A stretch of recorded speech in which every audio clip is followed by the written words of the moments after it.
The fourth world. No one really talks about the fourth world, do they? That's because we haven't seen the fourth world come about. The fourth world came up in the title of the Congress I attended. It was called the Fourth World Wilderness Congress. Maurice Strong said it was called the Fourth World because it was the fourth one of these environment congresses that Edmund de Rothschild had created. I learned later that the world order refers to the coming one world government as the fourth world. World controlled by the world order, where there is no more first, second, and third world. Just a boundaryless planet which is called the fourth world wilderness.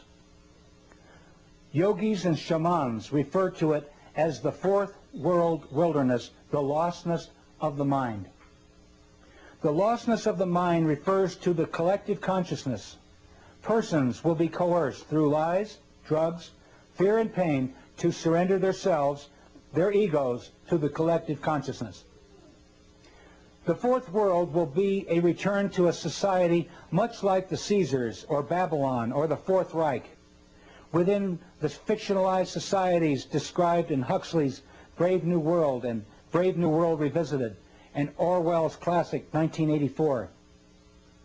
We will flourish with only a whimper. The world order wants to create a new society out of the ashes of chaos. A collectivist fourth world complete with a collectivist religion, collectivist finance, and unchecked world national socialism. The world order will offer Gaia, Mother Earth, to the masses as the Big Brother image to worship in the fourth world. Maurice Strong has already set up a 140,000-acre project in Crestone, Colorado, to develop this Earth religion system. Projects are funded by the Rockefeller Fund, among other foundations. The Earth Summit will link environment with industry. The lords of the UNCED conference will be the masters of who gets what and when if we don't do something about it quickly. Who leads the environment movement? The convener of the summit, Maurice Strong, identifies Baron Edmund de Rothschild as the creator of the environment movement. Here are his own words describing Rothschild as the positive synthesis of environment on the one hand and growth and development on the other. Listen carefully as Maurice Strong introduces Baron de Rothschild. So there is no better person. He epitomizes in his own life that positive synthesis between environment, conservation on the one hand and economics on the other, and I'm just delighted to have this opportunity of introducing to you Edmund de Rothschild.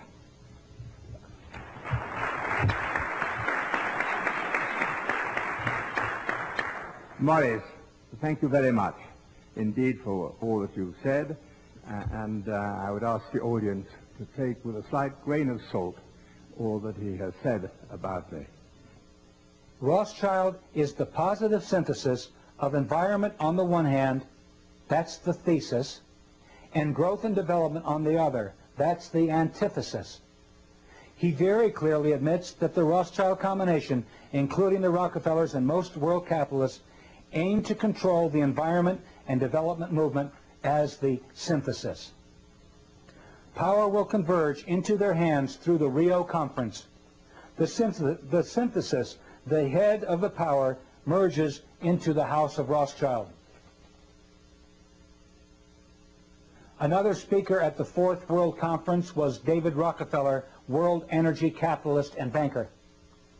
He was named Mr. Growth and Development at the meeting. His counterpart, William Ruckelshaus, organizer of the EPA and creator of its laws under Presidents Ford and Reagan, was dubbed Mr. Environment. Here is a picture of the chuckling antagonists at the meeting. Mr. Environment Ruckelshaus is the CEO and chairman of the board for BFI, Browning Ferris Industries, one of the largest private environment companies in the world. The hypocrisy is that Ruckelshaus, as EPA chief, made the very laws by which his waste company, BFI, is becoming rich. Hypocrisy number two is that Ruckelshaus and Maurice Strong were key investors in American water development, a company which tried to circumvent Colorado water laws and gain control of one of the largest underground reservoirs of water in the world. Here's an excerpt from a video interview where I explain what they did. And I did a survey of the people down in the San Luis Valley, and I sent letters out to these farmers last December, and I said, what will happen if Morris Strong and William Ruckelshaus and others pull water, 200,000 acre-feet of water out of the San Luis Valley? Without one hesitation, it was unanimous that their land will turn into a wasteland. It'll turn into a desert. So here we have people at an Environment Congress that are then waltzing 200 miles south of Estes Park down in the San Luis Valley of Colorado that want to suck the aquifers dry and turn it into a desert. The hypocrisy is so deep. They failed in their attempt because the people learned what they were doing and defeated them. Here is a newspaper article that shows their defeat. I hope we can do it again around the UNCED meeting. Let's hear a little more from Maurice Strong and Edmund de Rothschild and lock in on what kind of people are running the UNCED summit meeting. Here's the part where Rothschild says that projects launched to save the environment will be inoperative. He says it quickly, but he says inoperative. That is, they will not work. And listen to Rothschild snidely suggest that we build dry ice machines and ship up the dry ice to the North and South Poles to keep them from melting.